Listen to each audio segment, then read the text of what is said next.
la semilla que hoy va a ser enviada.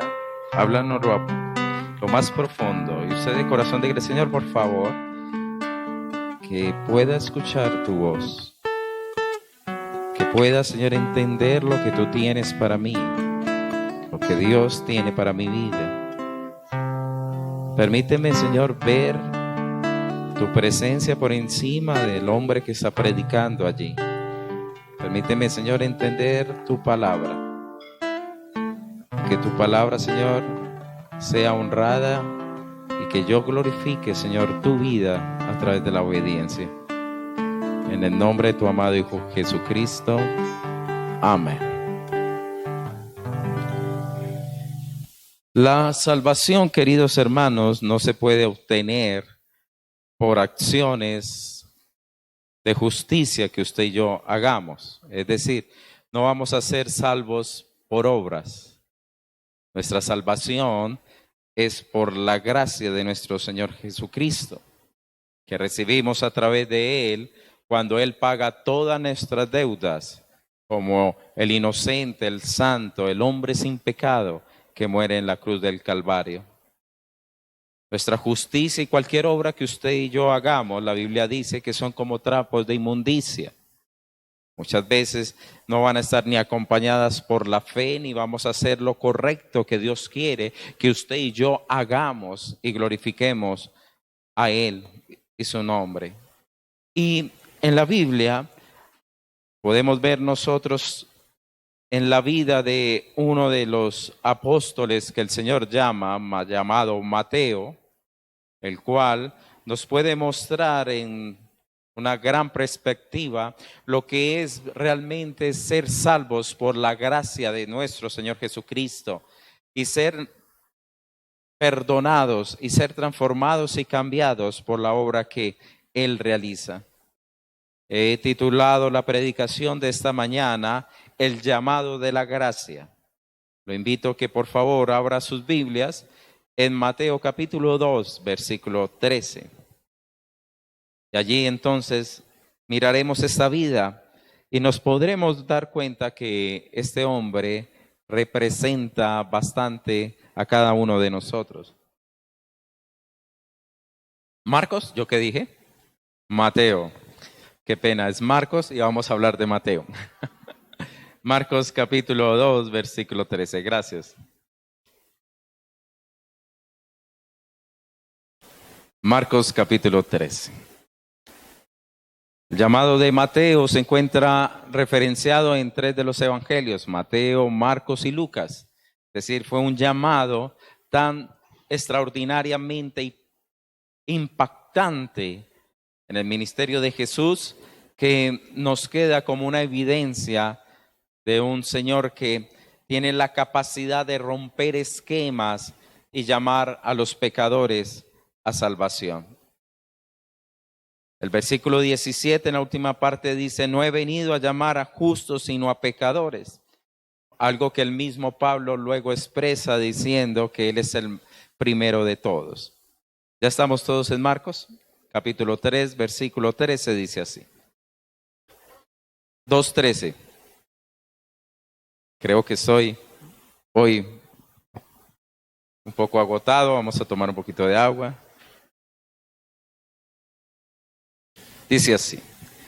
Después volvió a salir al mar y toda la gente venía a él y les enseñaba.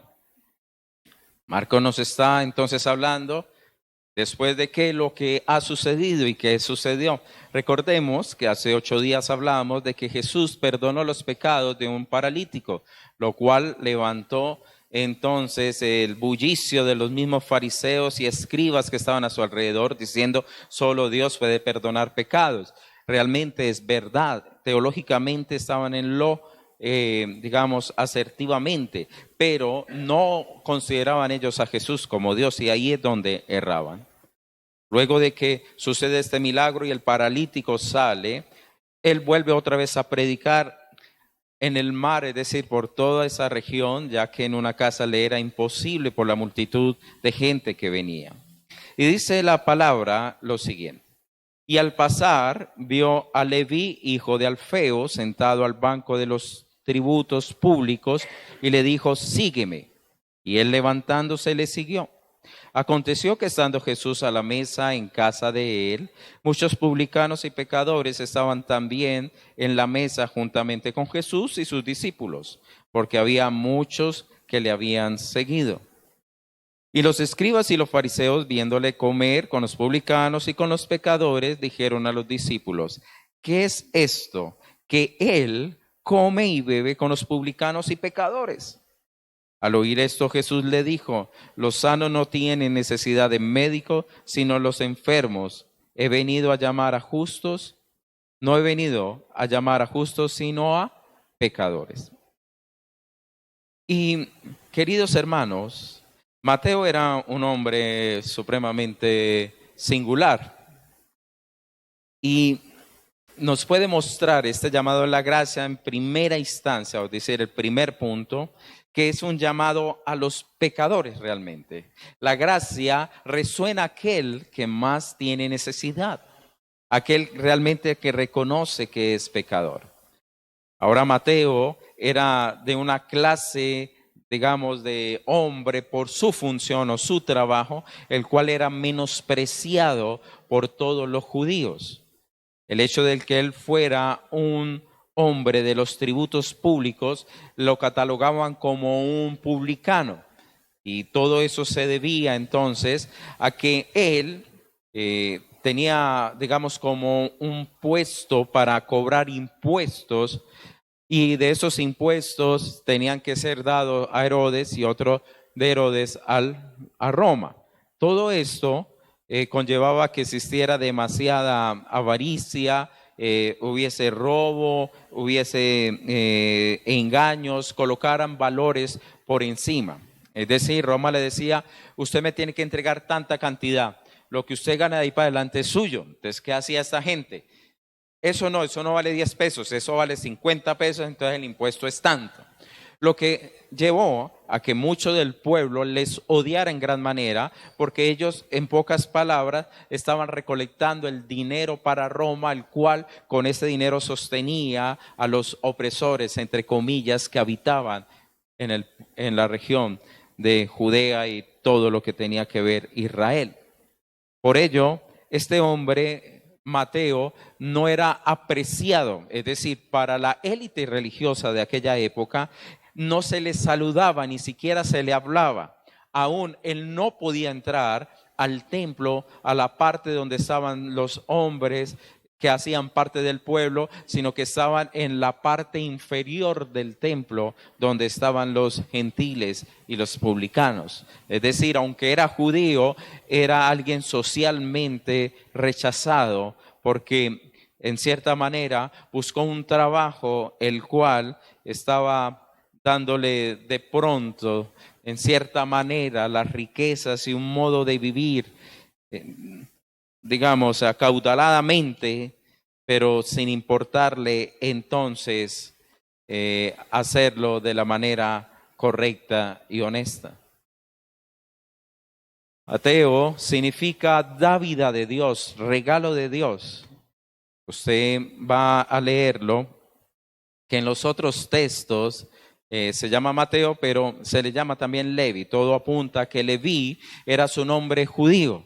Algunos autores comentan que así como Dios, nuestro Señor, a través de el Señor Jesucristo le cambia el nombre a Pedro de Simón, y tú eres luego Pedro, que también Leví fue puesto un nombre como Mateo, que significa el don o el regalo de Dios. Este hombre le tocaba hacer tretas y muchas cosas. Es decir, para que tenga usted una idea más o menos de la época, es como si usted tuviera un gota a gota encima suyo. ¿Cómo usted lo sentiría? Yo creo que ninguno dice: ay, gracias a Dios, llegó el gota a gota. No. Es decir, la gente le rechazaba, era el mismo sentimiento. Y si usted no podía pagar, entonces le prestaban a unos intereses grandísimos, y así ellos amasaban unas muy grandes fortunas. Él era entonces menos valorado que un soldado romano. Es decir, entre los que se rechazaban eran los más rechazados, los menos apreciados. Y aún el Talmud, que tiene que ver con aquellas reglas que el pueblo judío debe hacer con el fin de cumplir todos los mandamientos, hay una parte que dice lo siguiente: es justo mentirles y engañar entonces a estos publicanos, esto es lo que ellos merecen. Imagínense entonces el gran alto, desprecio que tenían sobre este hombre. Ahora, el Señor Jesús llama a Mateo a que haga parte de sus discípulos y luego sabemos que es uno de sus apóstoles, alguien que usted y yo no llamaríamos. ¿Qué buscaría uno, no? Que este fuera un hombre lleno de la palabra, cumplidor de la palabra, etcétera, pero no este hombre. Porque este hombre era totalmente rechazado en medio de la sociedad. Y Jesús entonces viene aquí a romper un gran paradigma del momento, donde llama a alguien que para nadie, sería capacitado para ese llamamiento. Y la pregunta que nos haríamos ante por qué llama a pecadores es: ¿qué vio entonces en Mateo? Cuando usted ve el versículo 14, vio a Leví y le dijo: sígueme. ¿Qué vio en este hombre? Jesús tuvo que haber visto algo en Leví para que le dijera: sígame. Y en la respuesta de este hombre podemos hallar alguna, ruta a lo que había en su corazón, porque levantándose le siguió. Es más, los otros dicen, se levantó y dejó todo, dejó su cargo a un lado. Es decir, este hombre soltó todo, hermanos, todo, por seguir entonces a Jesús. Entonces podríamos decir que era más valioso, o qué era la sed que este hombre tenía, que cuando Jesús le dice: sígueme, deja su dinero, todo lo que él tenía, de pronto su prosperidad, entre comillas, sabiendo que no la estaba haciendo de la manera correcta para seguir a Jesús. Y claramente podemos ver que había un alma o un corazón que estaba totalmente insatisfecho por la vida que tenía.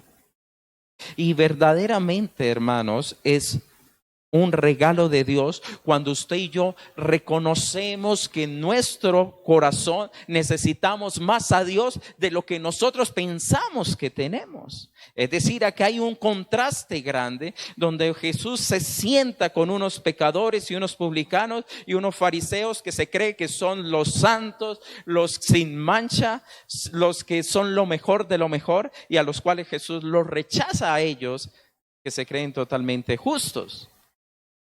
Y el corazón de este hombre tenía un hambre por el perdón y un hambre por la aceptación de Dios. No tanto de los hombres, porque a él no le importó seguir siendo un publicano por muchos años. Mateo tuvo que haber conocido de Jesús antes. No fue que Jesús pasó y él lo vio por primera vez o escuchó. No, Jesús había predicado, milagros habían sucedido, de Jesús se estaba hablando. Es decir, Jesús no era ajeno para Mateo en ese momento, pero que él se hubiese fijado en él, para Mateo entonces fue un gran tesoro, fue su mayor riqueza. Este hombre que estaba controlado, queridos hermanos, muchas veces por el dinero, la forma deshonesta, aún podría haber estado metido en estafas, quien diga que no, tomó la decisión realmente de buscar a Dios. Tomó la decisión de seguir a Jesús, tomó la decisión de no tener esa seguridad terrenal, entre comillas, que muchas veces nos da el dinero, a tener una seguridad del perdón y de la vida eterna. Este hombre tenía un hambre tan grande de Dios que no volvió jamás a tener ese mismo negocio.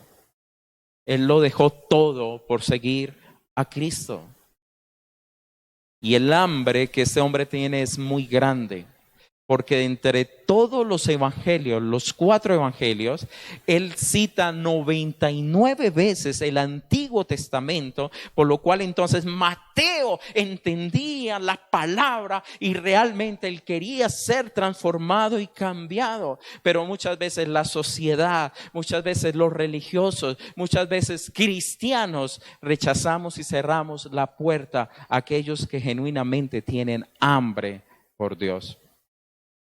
Por eso, este llamamiento, queridos hermanos, es un llamamiento a los pecadores. La gracia es para un pecador. Aquel que se cree santo no aceptará al Jesús de la Biblia. No lo aceptará porque se cree santo, culminado y perfecto. Esa persona entonces no necesita la sangre de Jesús sobre su vida, ni el perdón de los pecados. Cambio, el pecador amará la gracia, encontrará en la gracia donde puede él calmar su sed y su hambre. Y no solamente eso, alguien que ama la gracia, hermano, extiende la gracia hacia los otros. El versículo 15 dice lo siguiente: aconteció que estando Jesús a la mesa en la casa de ¿quién? ¿En cuál casa está Jesús? De Mateo, ¿cierto? En la casa de él. Mateo dice en casa. Ahí nos aclara totalmente que Mateo hizo algo especial. Y Lucas dice que hubo un gran banquete. Mateo en su humildad no lo nombra. Pero él hizo un gran banquete porque Jesús le había llamado y lo invitó a su casa. ¿Y qué hizo él?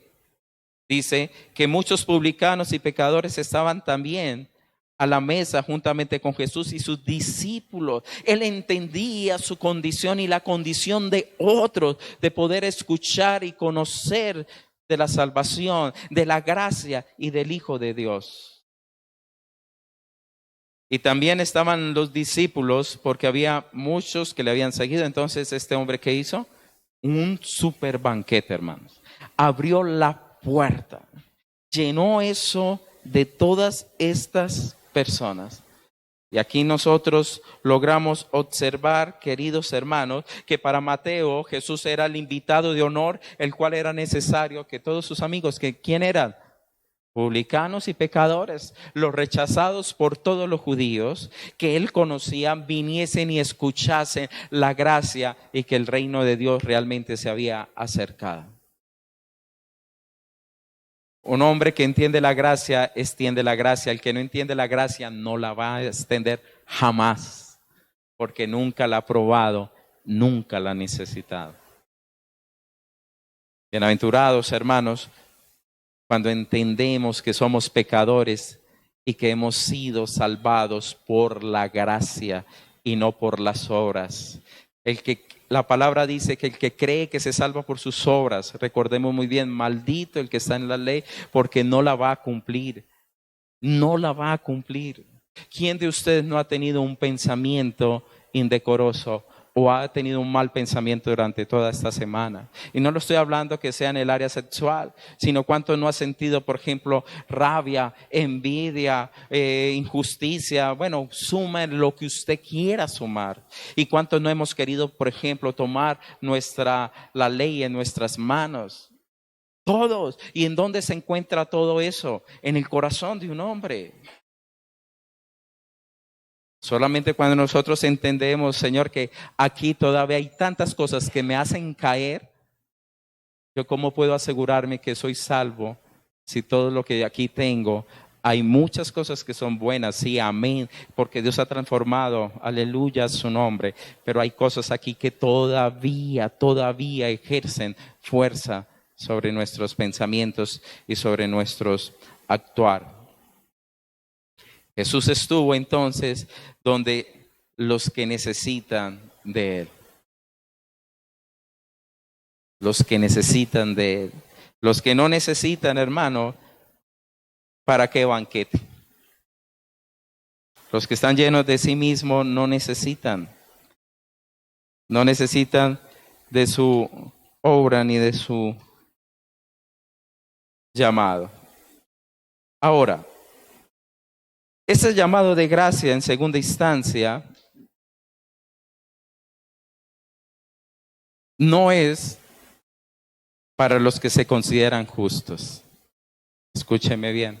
El llamado de la gracia no es para aquellos que se consideran justos, que están puros, intocables, que alcanzaron la cima. Para ellos no es esto. Vuelvo y le digo, él dijo, no he venido a llamar a justos, sino a pecadores. Y queridos hermanos, la palabra nos dice en el versículo 16, eso, perfecto. Dice, y los escribas y fariseos, viéndole comer con los publicanos y con los pecadores, dijeron a los discípulos, ¿qué es esto que él come y ve con los publicanos y pecadores? ¿Qué sucedió? Todos estos escribas, todos estos fariseos, toda esta gente comenzaron a escuchar de Jesús, de sus milagros, y apunta que vienen de Jerusalén un buen grupo o sectores aledaños con el objetivo de verle, no tanto para reconocer que es el Hijo de Dios, sino tener algo en qué acusarles, algo en qué decir, este no es, esto es un fingimiento, este realmente no es el Hijo de Dios. Parece que esperan que termina la cena y cogen a los discípulos saliendo, oiga, ¿qué es esto? Comiendo con estos hombres. Creo que se está haciendo impuro. Y aquí es donde vemos nosotros la tensión que existe entre la santidad interna y la santidad externa. Los legalistas, queridos hermanos, son aquellos que expresan una santidad externa, pero internamente no lo es. Jesús le dijo a los fariseos, ustedes son sepulcros blanqueados. Es decir, ¿qué hacían? Cuando alguien se sepultaba, colocaban una losa de mármol, la cual limpiaban de tal manera que cualquiera que pasara no pisara esa tumba, porque si no quedaría inmundo. Y Jesús le decía, ¿ustedes qué son? Simplemente por fuera se ven que son santos, pero en su interior no han sido totalmente transformados. Son personas que viven de la disciplina, que viven simplemente de algunas tradiciones, pero no han sido realmente transformados en su interior, no ha habido vida en medio de ellos. ¿Y qué quiere un legalista? Que Jesús haga lo que ellos dicen que deben hacer. Es decir, esa gente se sentía orgullosa de no tener contacto con los publicanos, ni con las rameras, ni con ninguno de ellos, porque ellos decían que se contaminaría, mientras Jesús, que es el todo justo, él entonces sí se fue a aquellos que necesitaban ser entonces tratados. Lo que Jesús quiso mostrar aquí es que una persona legalista, queridos hermanos, tiene simplemente una fe que es realmente muerta. Y tristemente estamos viendo últimamente en la iglesia latinoamericana dos grandes corrientes extremas. Cuando yo la hablo extrema, es muy al otro lado y la otra hasta el otro lado. Una corriente donde todo es válido, entonces hagamos de la iglesia, las discotecas y lo que sea. Y otra donde aún cantar con una guitarra es pecado. Es decir, estamos extendiéndonos en ese momento en una serie de doctrinas donde a veces se nos ha olvidado que la centralidad que tenemos es que la gracia de Dios realmente toque nuestros corazones, nos guíe a nosotros. Y Jesús quería entonces alcanzar a toda esta población, la cual no sería alcanzada por el legalismo existente de la época. Hermanos, hay gente como Leví afuera, que posiblemente usted no los ve como cristianos en ese momento, y claro, porque no han recibido a Cristo en su corazón. pero que necesitan de personas que puedan hablarle de la misericordia de Dios, que Dios les toque y les vea y que ellos puedan entregar su vida y su corazón a Él. Sé que habrá muchos que lo van a rechazar, porque hay personas debidamente, hermanos, que su corazón no fue preparado antes de la fundación del mundo para que fuesen salvos. Y por más que usted insistamos, jamás, porque su corazón es tan perverso que nunca van a escuchar, se van a cerrar, porque es su propio corazón. Pero hay dentro de esa multitud hay mucha gente que necesita. Estaba un hombre en una de las cañadas de Armenia. Se sentó ahí solito. Él dijo, me voy a fumar este cacho o bareto. Me lo voy a fumar aquí tranquilo, nadie me molesta. Pero por arriba, por medio de un pequeño caminito, pasaba un señor. Y le gritó y le dijo, joven, ¿usted qué está haciendo? Pues nada, mi señor, no haga eso, Cristo le ama. Él dijo, bueno, señor, déjeme hablarle de Cristo. Y él dijo que por pena le dijo, bueno, señor, ya voy. Dijo, no, quédese usted allá, yo bajo. Y bajó y le predicó del Señor y oró por él. Hermano, estaba en las drogas. Y de una forma milagrosa, este hombre en ese momento fue libre. Fue libre, porque su corazón lo preparó el Señor y estuvo dispuesto para ser moldeado. Luego, un vecino de acá me comentaba, porque lo vi, y dije, hombre, ¿y qué vas? No, me estoy congregando. Y dije, qué bueno, me alegra. ¿Y por qué? Pues un amigo que andaba en el vicio, tal cosa, me compartió el evangelio y yo ahora lo veo gordito, bonito, está bien. Y está echando para adelante. Tenía su casa en un barrio donde era imposible vivir, decía este hombre. Y un día fue a arreglarle una casa a una señora. Y la señora le dije, ¿usted qué? Y dije, no, bien, mi señora, gracias a Dios, alabado sea el Señor. Y ella veía que él hablaba mucho del Señor. Y le dijo a él, ¿y usted qué le gustaría? ¿Qué le está pidiendo usted a Dios? Y dijo, no, yo le estoy pidiendo a Dios que yo pueda salir del barrio donde yo estoy viviendo, de aquí en Armenia, a otro lugar donde yo y mi familia podamos realmente vivir mejor. ¿Sabe qué le dijo la señora?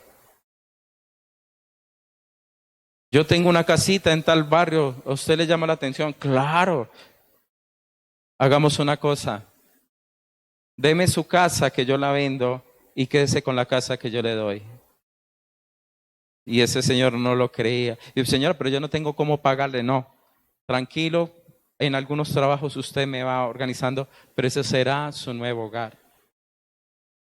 Y el hombre le predica a todos de lo que la gracia hizo en su vida, lo que fue el entregarse de corazón a Cristo.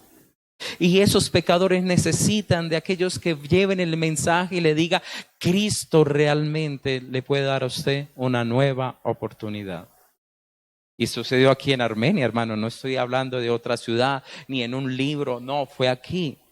Y el que lo contó está como a 5 o 6 casas. Ese es nuestro Dios, el que transforma y cambia, hermano, y puede dar una nueva vida, pero se necesita realmente nacer de nuevo. El que no nace de nuevo no puede entrar al reino de los cielos. Y tercero, el llamado de la gracia, queridos hermanos, es el propósito del ministerio de nuestro Señor Jesucristo. Mira lo que dice el versículo 17. Cuando ellos le preguntaban, este come con los publicanos y con los pecadores, el Señor al oírlo les dijo, los sanos no tienen necesidad de médico, sino los enfermos. Y no he venido a llamar justos, sino a quienes, a los pecadores. Los 3 evangelios nos dan una riqueza de esa respuesta. Mateo lo expresa de la siguiente manera. Jesús le responde y les dice, y eso está en Mateo 9:13, para que usted después lo lea en su casa. Jesús le responde, y pues, id, aprended lo que significa misericordia quiero y no sacrificio. Hermanos, Jesús prefiere que usted y yo seamos misericordiosos más que religiosos.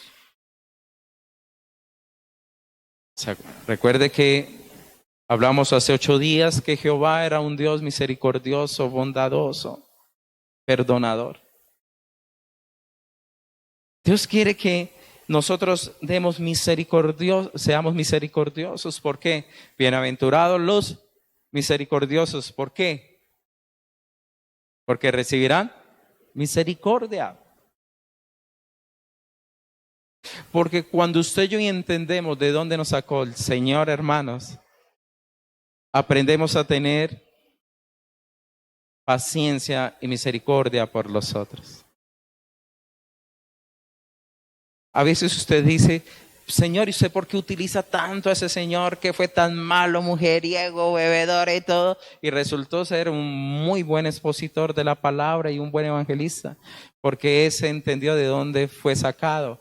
Pero muchas veces, queridos hermanos, tristemente, personas que no vivieron una vida tan loca piensan que son mejor que los otros, cuando todos hemos sido destituidos de la gloria de Dios.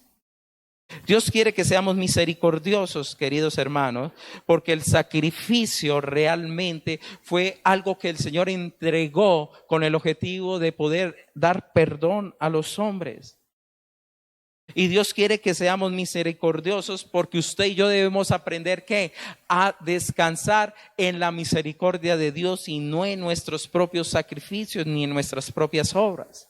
Porque nuestras obras ante la palabra son lo siguiente, son como trapo de inmundicia. Por más que usted y yo queramos, hermanos, podemos fallar en nuestras obras por fe, podemos fallar en nuestras obras por ser ambiciosos, podemos fallar en nuestras obras porque de pronto no es lo que Dios quiere, son tantas cosas. Por eso usted y yo debemos descansar en lo que Jesús logró por nuestras vidas en la cruz del Calvario. Lucas nos muestra también, queridos hermanos, que Él llamó a pecadores al arrepentimiento. Es decir, le está diciendo a la gente, vean, yo estoy acá, yo quiero transformar su vida, pero es necesario que lo que usted era ya no lo sea. Es decir, no estoy diciendo que si usted es un trabajador, no sea trabajador, no. Lo que está diciendo es lo que usted hace que no es correcto delante de Dios, no lo haga. Así de sencillo. Si usted es esposo y está haciendo lo que es incorrecto, no lo haga. No lo haga. He venido a llamarlo a usted a una nueva vida, pero si hay realmente genuino arrepentimiento en su corazón. Pero desde que haya en nuestras vidas, hermanos, amor por esas cosas, va a ser muy difícil que usted pueda soltar para seguirle a Él.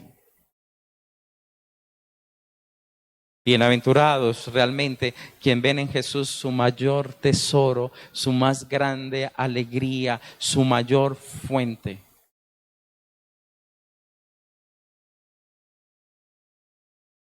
Espero que algún día la directora de alabanza de la iglesia, nos cante una fuente carmesí, una fuente inagotable,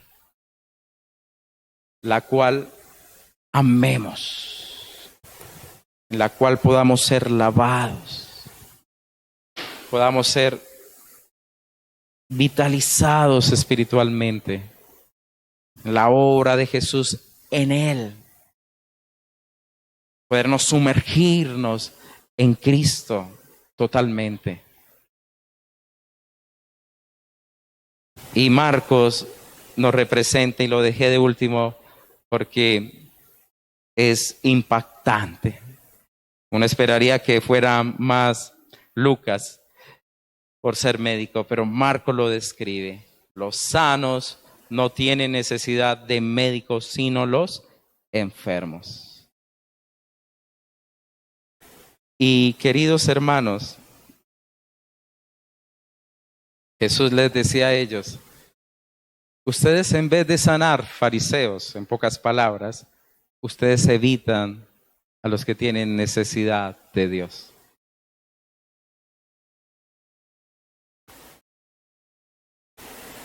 Jesús no se avergonzó de compartir con publicanos y pecadores. Le decían amigo de pecadores, ¿no? ¿Usted cuando ha visto un médico que se sienta avergonzado porque era a visitar a un enfermo? No, qué vergüenza que me miren que voy a ir a visitar a esa persona que tiene gripa. Usted nunca va a ver un médico así, ¿cierto?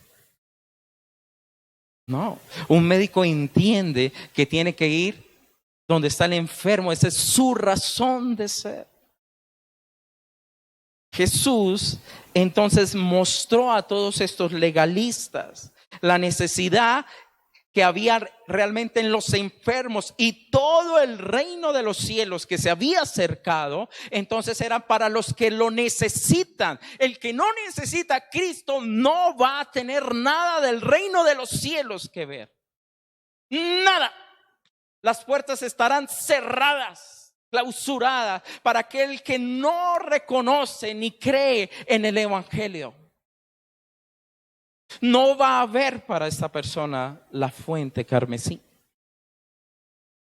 Por eso él dice, no he venido a llamar a los sanos, sino que a los enfermos. Es decir, un médico va donde están los enfermos, a los que le necesitan. Por eso a lo último concluye como un sello. No he venido entonces a llamar a los justos, a los que se creen que son puros, que lo ha alcanzado todo, que son la luz hecha realidad del evangelio, de la verdad y la pureza, porque a esos no les sirven a Cristo, porque son piedra de tropiezo, porque son engañadores y mentirosos. Yo he venido a llamar ¿a quién? A pecadores que entienden que necesitan a Jesús. 3 publicanos aparecen en los evangelios. Mateo, el pequeñito, Zaqueo, que ese parece que era jefe de los cargos que tenía Mateo. Y el publicano, que el Señor toma como aquel que estuvo orando lejos, mientras que había un fariseo que oraba y decía, Señor, gracias porque no soy como los otros hombres, ladrones, y señalaba a ese y aún este publicano. Gracias. Pero ¿qué hacía el pobre publicano? Señor, sé propicio a mí. Lo único que le pedía, ser propicio a mí. Él entendía que necesitaba el perdón de Dios. No hay manera de comprarlo. Solamente puede ser regalado como un don verdadero. Solamente puede ser recibido por Él. No hay otra manera, queridos hermanos. Vivimos nosotros buscando la santidad porque reconocemos que es la manera sabia de vivir nuestras vidas, porque reconocemos que eso agrada a Dios, porque reconocemos que hemos sido transformados, porque reconocemos que de esa manera entonces nosotros gloriamos su nombre. Pero somos salvos porque Jesús nos ha hecho salvos en la cruz del Calvario.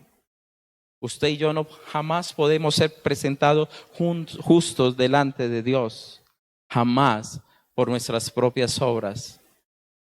¿Quiénes son estos que tienen que están delante de Dios? Si usted lo lee en Apocalipsis, son aquellos entonces que han lavado sus vestiduras con la sangre del Cordero. Queridos hermanos, la palabra nos muestra que nosotros somos transformados y cambiados por Jesús. Y solamente los humildes, los que reconocen su vida y su necesidad de Dios, serán usados. Sofonías 3:12 dice lo siguiente: y dejaré en medio de ti un pueblo humilde y pobre, el cual confiará en el nombre de Jehová, y ellos son los que van a ser utilizados.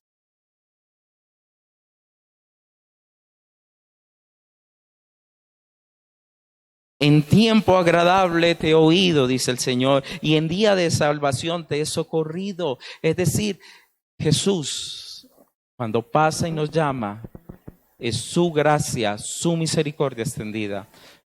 Y no podemos nosotros luego decir, Él nunca me llamó ni nunca me dijo nada.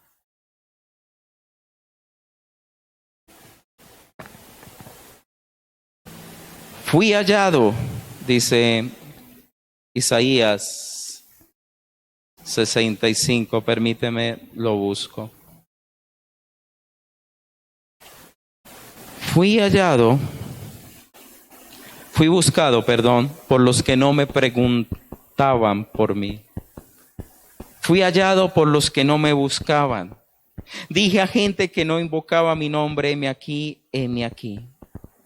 Extendí mis manos todo el día a pueblo rebelde, al cual anda por camino no bueno en pos de sus pensamientos. Jesús, queridos hermanos, pasa y nos llama. ¿Le seguimos o no le seguimos? Y Jesús no lo llamó simplemente para que venga detrás de mí, no, lo llamó a ser discípulo, a una persona que luego mostraría el favor de Dios a otros. ¿Sabe cómo terminó Mateo, querido hermano? Mateo fue un predicador a los que le rechazaban. Mateo predicó al pueblo judío. ¿Y sabe cómo terminó también Mateo? Como mártir. Mateo, la tradición habla que murió en la hoguera. Todo lo entregó por Cristo. Todo lo dio por Él. Por eso, queridos hermanos, Dios nos habla de dos maneras, hacia adentro y hacia afuera. Hacia adentro, ¿cómo estamos nosotros? ¿Cómo estamos con Dios? ¿Necesitamos a Cristo diariamente? Y hacia afuera, hermanos, para que tengamos misericordia del otro, del que necesita, de que muchas veces nosotros lo vemos como causa perdida.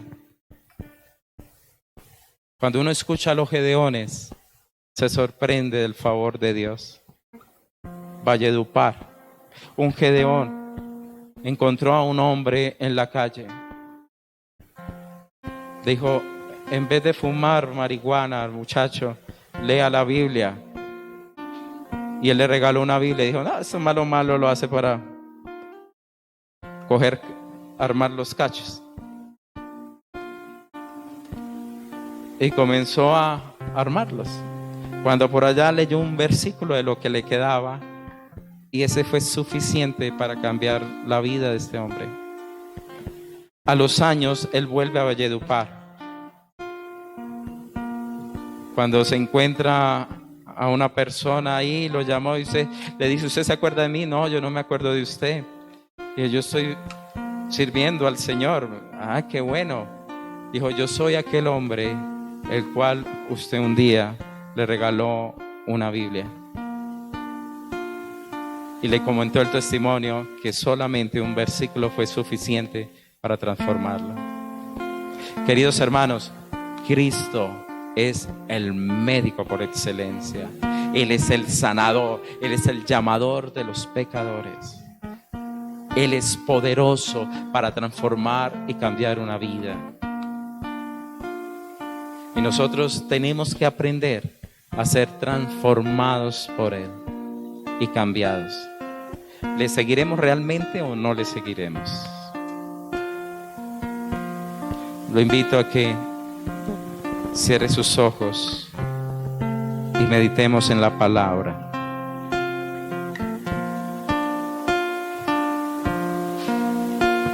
Sublime gracia del Señor, que a mí infeliz salvó.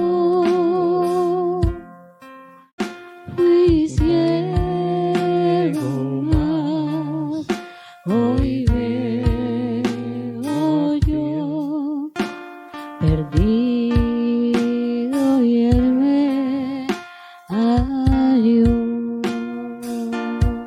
Señor, en esta venimos delante de ti. Tú eres, Señor, maravilloso y misericordioso. Tú nos has llamado, Señor, a pesar de lo que somos. A ti no te importó eso. Lo que a ti te importa realmente es cómo respondemos ante el llamado. Tú tienes, Señor, toda la capacidad de perdonar nuestros pecados, pues tú sabes que somos simplemente polvo. No somos más, Señor, no hay nada más que podemos brindarle al que creó todas las cosas.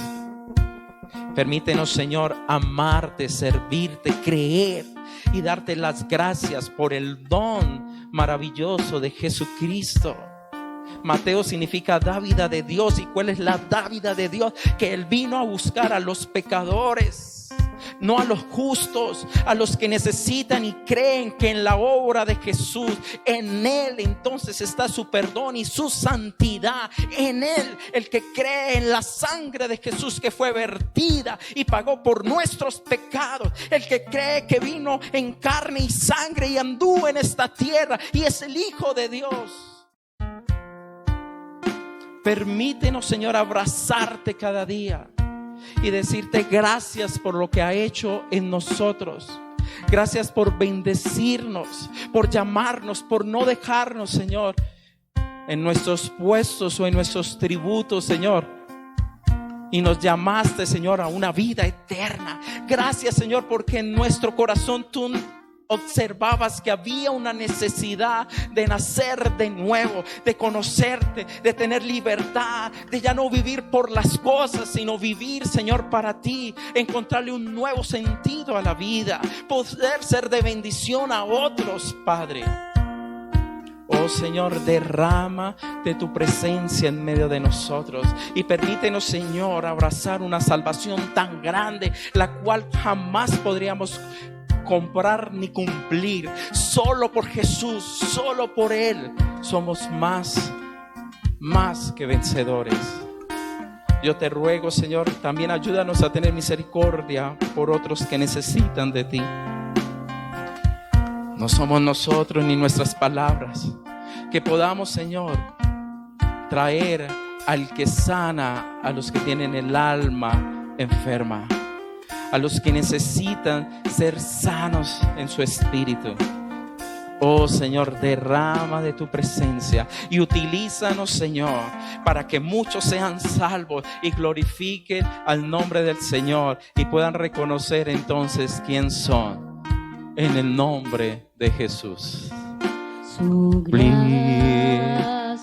Yo lo invito a que nos levantemos y cantemos este himno con todo nuestro corazón. Bendito. Oh, cuán precioso. Oh, cuán